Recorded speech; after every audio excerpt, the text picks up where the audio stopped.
Hello ভাই brother, আপনারা যারা ট্রেনিং সেন্টারে যে 35,000 টাকা খরচ করে যারা ইলেকট্রিক্যাল কাজ কাম শিখতে চাচ্ছেন, আমি তাদের উদ্দেশ্যে কথা বলতেছি।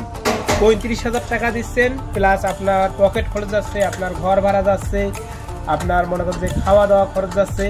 আমি বলে কি ভাই, আপনারা যদি ইলেকট্রিক্যাল কাজ শিখতে চান তাহলে এরকম একটা ইলেকট্রিক্যাল সাইটে, ছোটো মোটো একটা সাইটে হেল্পার হিসেবে যোগ দেন, তাহলে আপনি এতে কাজও শিখতে পারবেন এবং ভালো একটা অ্যামাউন্টও পাবেন। 14 থেকে 15,000 টাকার মতন আপনার স্যালারি ধরবে। এতে আপনার পকেট খরচও যাবে এবং ফ্যামিলিরও কিছু সাশ্রয় হবে। তো যারা কাজকাম করতেছে, যেমন এই যে বড় বড় ভাই ব্রাদার, যেমন এপাকে ভাই ব্রাদাররা কাজকাম করতেছে, এরকম সাইটে আপনারা কাজকাম করার আগ্রহী নেন, তাহলে আপনারা প্রজেক্ট বিষয়ে আপনাদের ধারণা হবে, কাজের বিষয়েও আপনার অভিজ্ঞতাটা ভালো হবে। ওই ট্রেনিং সেন্টারে আপনারা যদি কাজ কাম শিখেন, তাহলে আপনারা সাইট জগতের কি সেটা ভালো মতন কিছু বুঝতেই পারবেন না।